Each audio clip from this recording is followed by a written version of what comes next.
I'm Jill McKenna. I'm the brand manager here at Ruby. I've just been here about 2 years now. I am in charge of all of the visual graphics, brand, and visual portrayal that we make both externally and then partly internally as well.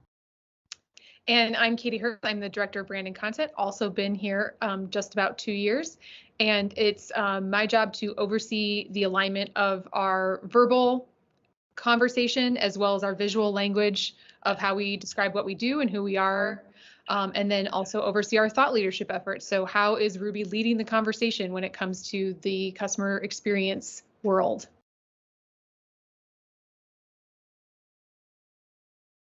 Something I really appreciate about Ruby, and I've seen other businesses do well, is this constant reflection that you shouldn't necessarily be rebranding every year. That's a challenge and a headache onto itself.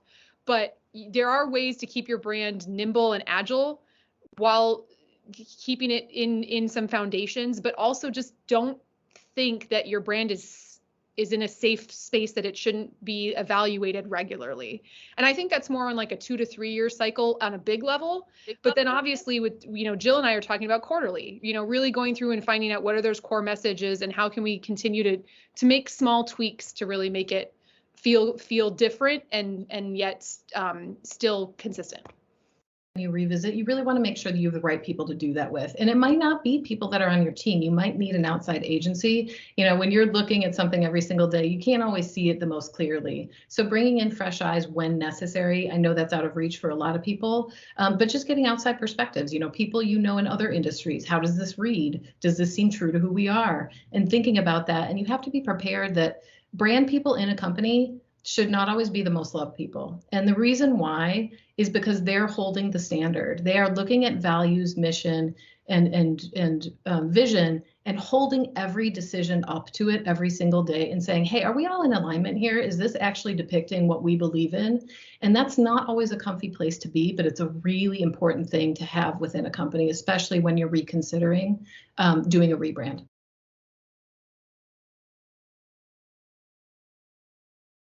You want to see people on a really high level in any company be in the trenches with regards to communications that are happening with customers and in communities. You want to see them reading social media, seeing what responses are and what's being said and paying attention. Sometimes that's forums for your particular industry, like where are those business owners going or where are those customers going to talk about things. That's where 90% of ideas and paying attention to what's going on comes from. Doesn't mean injecting yourself into conversations. It means just being a fly on the wall, taking it in and synthesizing it. That's how you get authenticity. That's how you get people to respect what you're doing. And that's how you start to get harmony across a company from what it's saying it's doing and what it's actually doing is by being held accountable to your customers and to your audience. Mm-hmm. Brand is a contract between your employees, your community, and your customers. Is as we were going through these rapid changes last year, that contract wasn't hitting and we weren't holding up, or we didn't feel like we were holding up the contract that we wanted with our employees and our community. And that's really where that you have to react. It can't, maybe it's not a rebrand, but you have to find a way to continue to have that social contract make sense and feel good to everybody. And from it might not be a visual, but it may be a statement, or it may be an internal process that you have to work on, because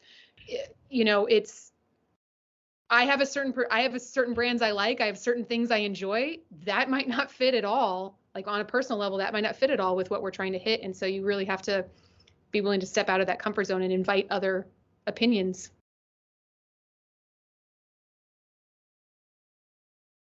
One thing I think you have to think about when you're considering brand and gender is who are you leaving out of the conversation. So I'm thinking of the pro gaming industry, right? Has come a long way in the last 5 to 10 years, but I can remember going to a major championship event, and I was one of maybe 200 women in many thousand seat auditorium. And all I could think of from a brand perspective and a marketing perspective is you're leaving half your customers out, and you're just it's a short game. And I think more and more we see brands depicting a much more inclusive and welcoming sort of a brand and identity. And of course, it makes sense from a money perspective, but it's also just the right thing to do. It's just the way that we're going to live forward and move forward with younger generations becoming the predominant shoppers and buyers. You have to think about how you're welcoming people in and how they're going to feel once they're there. Don't make brand decisions based on a loud 1%. I get that it's hard to ignore when folks that are loyal to you and have been loyal to you for a long time are all of a sudden being afraid of change or don't like that you're starting to expand, and you have to weigh the value of that 1% with the larger picture and the perception of your brand, especially as you grow. That's a tough thing to start realizing. You may have to shed people because their attachment to your old brand is not where your business is going, and that can be really tough. But don't make decisions on the minority. Think about the opportunity, but also think about what's right and what makes you a respected member of your community. When we started hiring male receptionists, like Ruby was a female figure, a female brand. It had that very like Mad Men secretary feel, and it was beautiful. Don't get me wrong, it was a beautiful brand, but it was not speaking to the times. And we shouldn't only be hiring females. We should have an inclusive environment. And when we started hiring male receptionists, there were problems. There were customers who were very upset by that. And we had to battle that. And we certainly lost people because of that. But I think in this way, now we have full spectrum of individuality and experiences and how that must make our customer experience and our company so much better. It was the right decision for our customers. It was the right decision for our brand.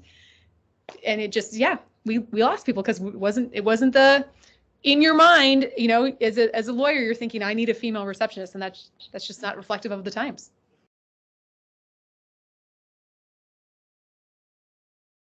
The hardest thing, number one, is people don't understand what branding costs. And that is so true for small businesses. They just don't understand what a logo actually costs. And I see people, oftentimes in freelance work in the past, like they come in and they're like, I want a logo for $250. And it's like, I would lose, or somebody would lose so much money doing that. So you have to be able to know what you're going to invest in. If you can't invest in everything right away, pick two things. What are the two most important things? It's always going to be your website, and then it's probably going to be your logo. And then everything else, you can also barter. I know a lot of small business owners who do trade. They do work for trade.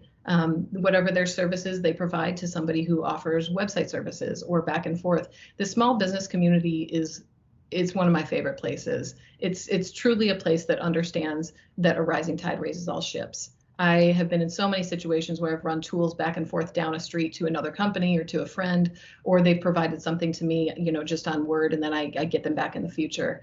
And that is a resource. I think when we're entrepreneurs or people are entrepreneurs, they think that they have to do it all themselves, and it's just not true. It's actually it's really a terrible way to do business, because not only are you doing it all alone and taking it on yourself and all the stress, you're not getting mentorship, and you're not building your community, and therefore building your base. I think when you're doing a brand exercise, is like you do these word exercises, right? Of like, I want to be this, I don't want to be this. And that can be really hard if you're trying to create something out of thin air. Those first customer reviews you get, what are the words that you hear the most often? Because if you're hearing friendly, you're going to want your brand to be friendly, versus if you're being told you're professional and you're timely, or like you're cutting edge. Those are very, very different words, and should help guide from a visual perspective where you want to go once you have the dollars to invest back into your brand. Like, let your customers tell you what they liked best about you, and then start building your brand in that direction. Like everyone loved our bubbly, friendly attitude. So we became, the happiness makers and the moments of delight and the wowism. Like, that all grew out of the things that we were already hearing and interacting with our customers.